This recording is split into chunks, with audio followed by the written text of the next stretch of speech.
Hello everyone, I welcome you all on this learning platform of teaching goals. उम्मीद है आप सभी लोग बहुत अच्छे होंगे। आज के इस वीडियो में लर्निंग की एक और थ्योरी को डिस्कस करेंगे जो है आपकी ऑपरेंट कंडीशनिंग थ्योरी। ठीक है, इससे पहले मैं आपको पैवलोव का थ्योरी करवा चुकी हूँ, क्लासिकल कंडीशनिंग, और आपको थॉर्नडाइक की लर्निंग थ्योरी भी करवा चुकी हूँ। अगर आपने वो नहीं देखी है तो आप उसको जाकर के ज़रूर देख लें। चलिए आज की वीडियो शुरू करते हैं।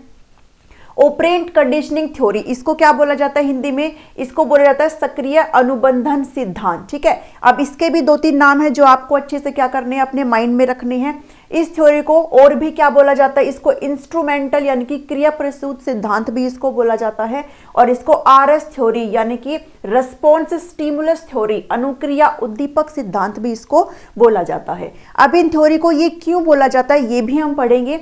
देखिए, इसको सक्रिय अनुबंधन सिद्धांत इसलिए बोलते हैं क्योंकि इस थ्योरी में लर्नर क्या होते हैं, इस थ्योरी में जो लर्नर होता है वो एक्टिव होता है यानी कि सक्रिय होता है।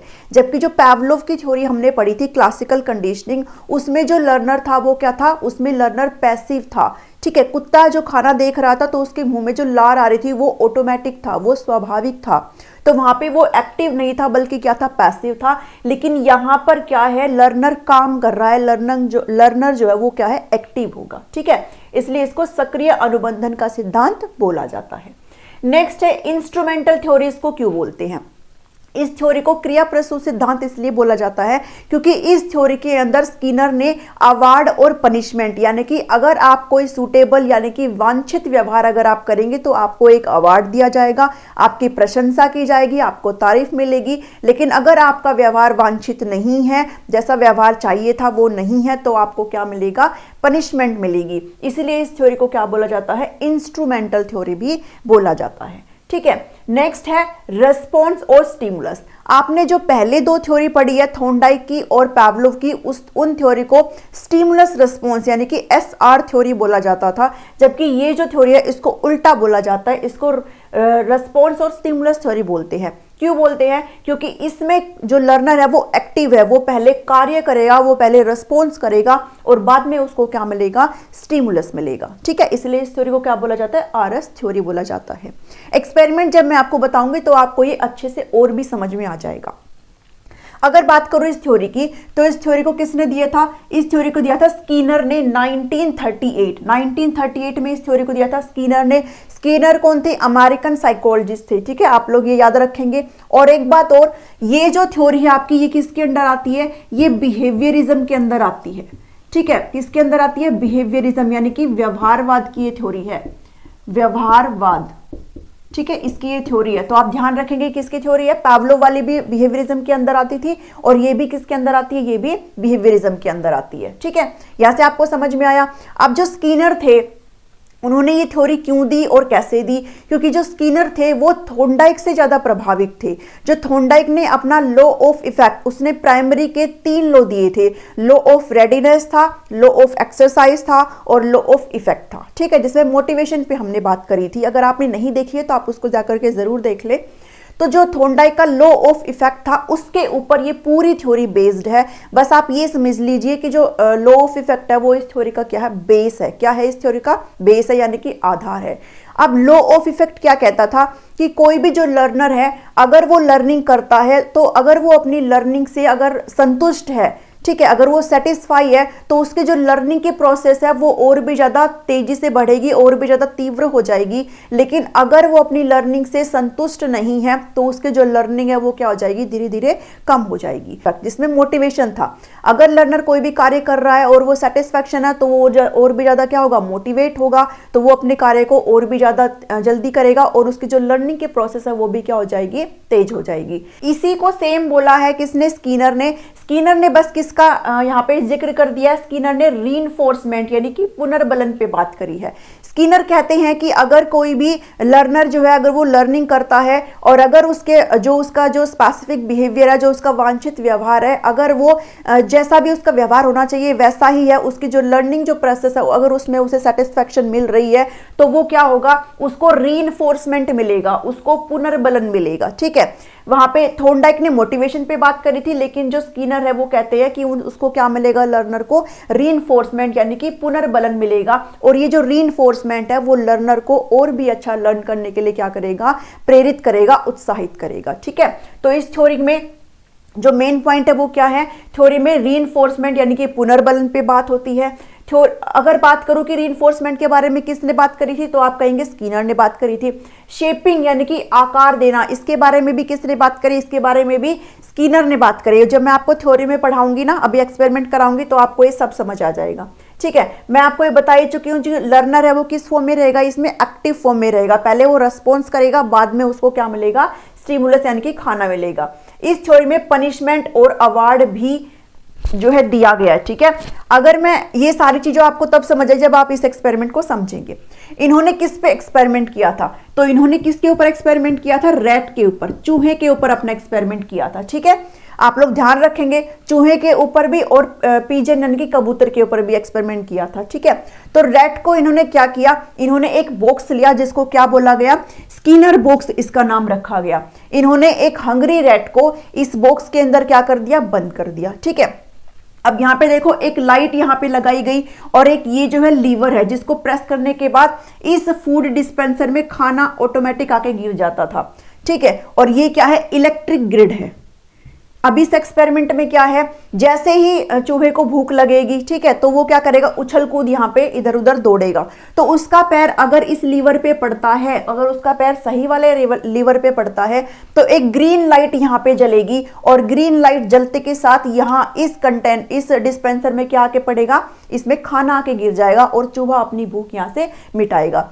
लेकिन अगर उसका जो पैर है वो गलत लीवर पर पड़ेगा तो यहाँ पे एक रेड लाइट जलेगी और उसको जो है माइल्ड इलेक्ट्रिक शॉक इन ग्रिड से मिलेगा।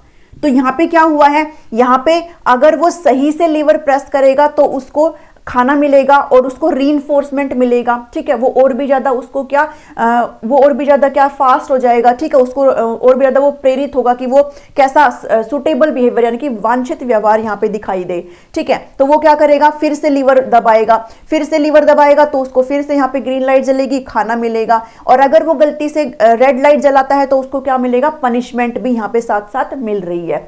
तो इसमें स्किनर क्या बताना चाह रहे हैं कि लर्नर अगर कोई भी वांछित अगर व्यवहार करता है तो उसको क्या मिलेगा, उसको रीइंफोर्समेंट मिलेगा, और अगर लर्नर वांछित व्यवहार नहीं करता है तो उसको क्या मिलेगा, पनिशमेंट मिलेगा। ठीक है, यही उन्होंने एक्सपेरिमेंट में बताया। और पनिशमेंट और रिवार्ड के बारे में यानी कि जो दंड और जो रिवार्ड है, प्रशंसा है, उसकी यहाँ पे इनाम के बारे में यहाँ पे जिक्र किया इस थ्योरी में। ठीक है, और शेपिंग का मतलब क्या होता है, शेपिंग का मतलब होता है व्यवहार में आकार लाना। अब देखिए इसमें जो चूहा है, चूहे ने धीरे धीरे ये सीख लिया कि अगर मैं सही से लीवर प्रेस करूंगा तो इसमें खाना आएगा। तो उसका व्यवहार में क्या आ रहा है, चेंज आ रहा है, उसने अपने व्यवहार को शेप कर लिया है ऐसे। ठीक है, तो इसलिए इसका मतलब क्या है, शेपिंग के बारे में किसने बताया है, स्किनर ने बताया है।